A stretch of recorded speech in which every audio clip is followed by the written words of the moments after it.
Welcome back to the show, everybody. Cheap Heat Productions podcast. And tonight we have a very special guest, a wrestler who needs no introduction, especially on the shores of Ireland with OTT wrestling.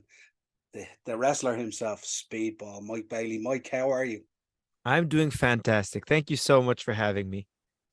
Great to have you on, Mike. I watched one of your videos the other day looking back at 2022, and we'll get into it. What a year you've had, 2022 and into 2023. But let's go back and start a little bit at the beginning, get a little bit of background before we go into the big deal with the zone and Slammiversary coming up and all that good stuff as well. Talk to me about Mike Bailey, 2006, breaking into the business, the parents, the training, all that kind of stuff. Oh God, I was a young, brash kid. I have been a wrestling fan since I was 7 years old. In fact, the first time I ever saw pro wrestling on TV, it was Kane trying to set the Brood on fire. So a big burnt guy or whatever he was trying to set a group of vampires on TV, and I was watching it with my brothers, and we all decided that's it. This is it for us. This is what we're gonna do. Gonna become pro wrestlers. And somehow I was able to make that dream last for now many years. I started wrestling in 2006, which is 17 years ago. Yeah. What a ridiculous amount of time it's been, but man, what a ride. I've been able to travel the entire world with professional wrestling. I started with Impact in the beginning of 2022.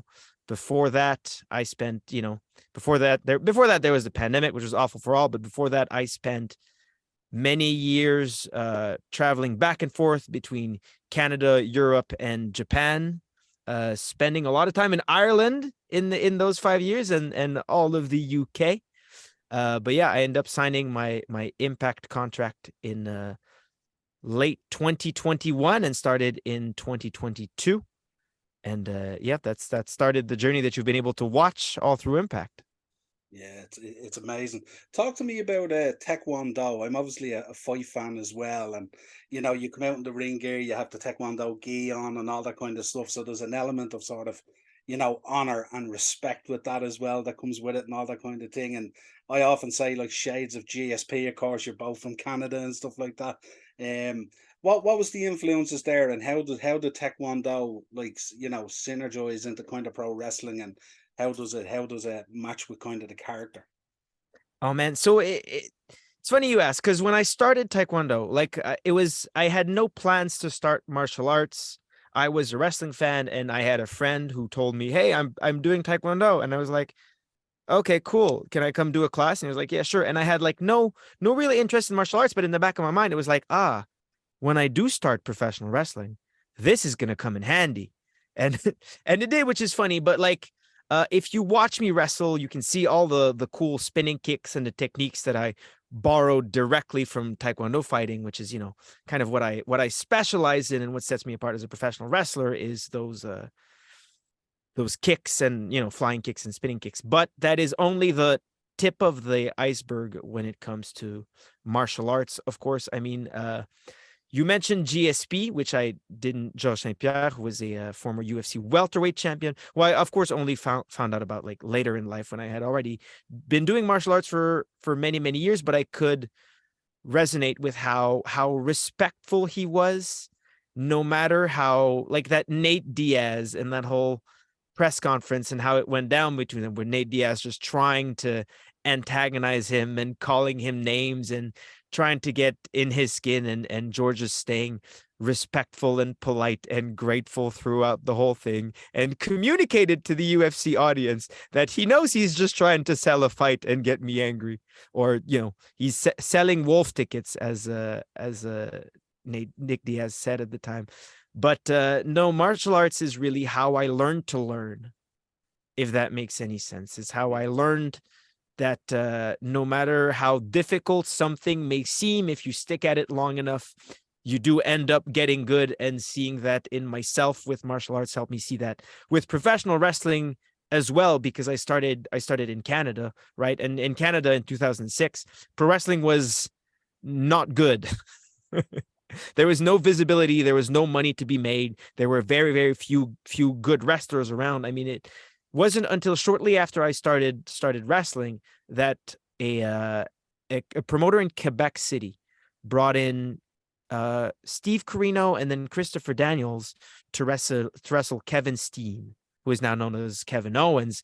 And that was like the first time that there had been like a bridge between Quebec and the rest of the world in many, many, many years. So it took me a long time of sticking with pro wrestling and not being very good at it and not doing it in front of very large audiences before, social media happened and independent wrestling started growing and booming. And then I was able to actually kick off my wrestling career. And yet to tie it back in, that is all because of martial arts, because there are many, many moments where I would have quit professional wrestling if I hadn't gone through the experience of sucking at something and then getting good enough to earn a black belt at it eventually. Yeah, talk to me about the drive and the work rate, where that comes from. I read an article there the other day, 9 matches in WrestleMania weekend, 9 matches over that weekend. Talk to me about where the drive and the work rate comes from that's associated with yourself. Yeah, I mean, that comes from what I was just talking about in that, I've had a very, very different upbringing with professional wrestling than most American wrestlers who, you know, start doing it and see it as a job very early on. I always said it again, 1000% from martial arts, but as a means of self improvement, as a way to get better, as a way to better myself. The more challenges I overcome, the stronger I become. Do you know what I mean? So, doing 9 matches in 3 days is only part of that. It's a challenge that makes me stronger coming out the other end. Yeah, now talk to me, Canada, Canadian, the lineage of pro wrestlers coming out of that country. Do you find there's any added pressure there at all to live up to a certain standard, a certain height? So that's a funny thing because I think as a Canadian wrestler, it takes a lot to break out, right? Because there's a very important border between the US and Canada that does make a lot of difference. But I mean, European wrestlers and other wrestlers all over the world go through the same thing. The United States is where there is the most money to be made as a professional wrestler. I mean, Japan being a close second, but that is nowhere near Europe or Canada. But if you started out as a Canadian wrestler, you kind of have to do it because you love it for a long time until you get real eyes on you and start being able to see it as a true career. And by the time you're there, if you've made it past all the other great Canadian wrestlers that have made it to the point where there actually are eyes on you, then by then you've developed a callus. You know what it is to perform under the pressure, and you have reps and you have the experience to be able to perform to the level that is expected of you. Yeah, what do you think made 22 such a breakout year? I mean, obviously we talk in this business about how you have so many, sometimes you stumble across these great dance partners, as they call them in the business. And certainly you racked up a few in 2022. Talk to me about the progression through 2022 and the opponents that you faced and the level that those matches reached.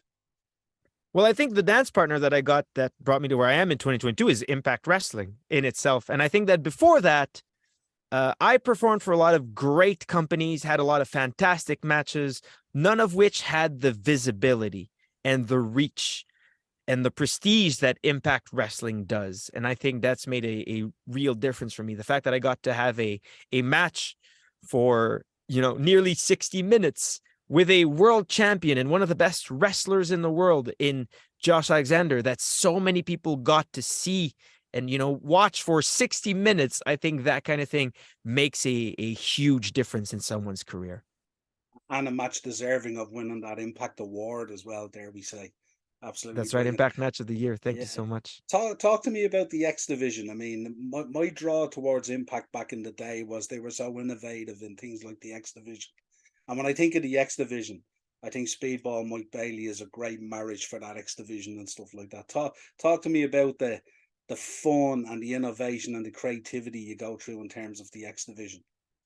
Yes, well, so I think that The biggest factor that sets Impact Wrestling apart from all the other wrestling promotions in the world is the fact that it is forward thinking, it's innovative, and it's willing to push the envelope and show pro wrestling audiences something that they may not be as used to seeing. I mean, even in the early days, very, very early days of the X division, like you could kind of compare it to the WCW Cruiserweight division, but they were always kind of put it in the background.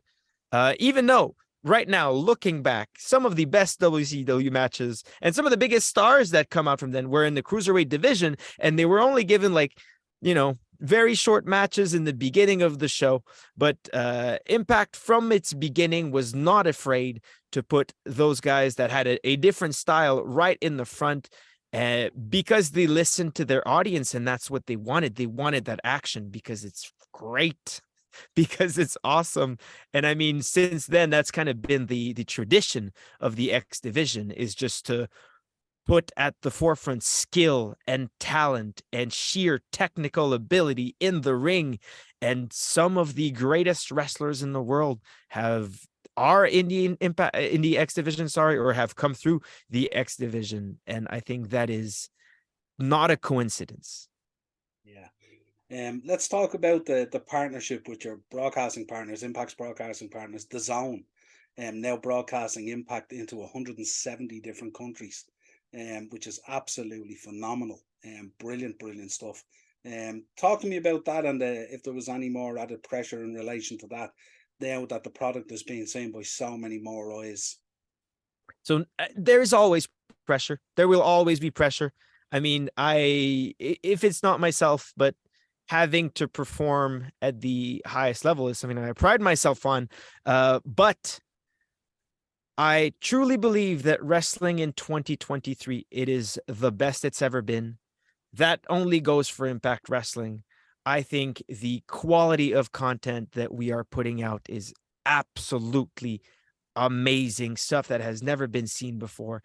And I mean, I think the only thing we need is more people seeing it, more people aware of it. And I think being on the Zone and reaching such a wide array of people is only helping us achieve that.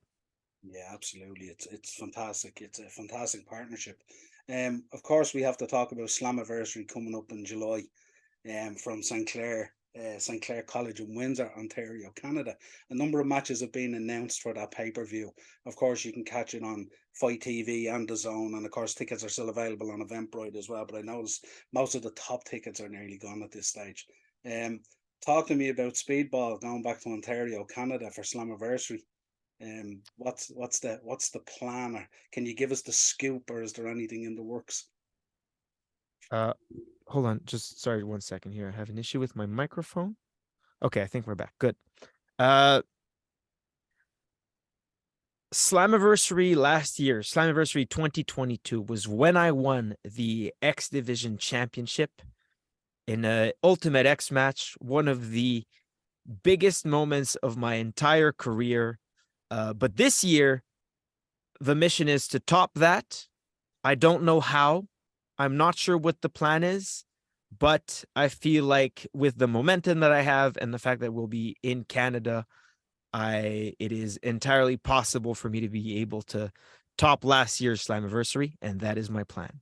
Yeah, absolutely. And a man you've stepped through the ropes with a number of times, Alex Shelley, defending the championship in the main event against Nick Aldis. It's stellar card. It's shaping up to be without a shadow of a doubt. Um, what else can we say? 2023. Second half is kicking in now. What's the hopes, desires, and goals for Speedball Mike Bailey for the second half of 2023? I mean, onward and upward, right? You're only as good as your last match. So make everything bigger and better every single time I step into the ring. So I've got high hopes for the rest of 2023. Brilliant. I'm going to finish up by saying congratulations to yourself and Veda on your 1 year anniversary. Thank you. Congratulations on that. It's always a huge milestone. Appreciate you coming on to the show. As always, folks, check out Impact Wrestling, all their socials as well, and check ourselves out as well. Subscribe to the channel, hit the bell notification, drop a like on the video, and show your support for Impact Wrestling and, of course, Speedball Mike Bailey. Until next time, folks, Mike, an absolute pleasure having you on the show. Thank you for taking the time. Thank you for having me, my friend.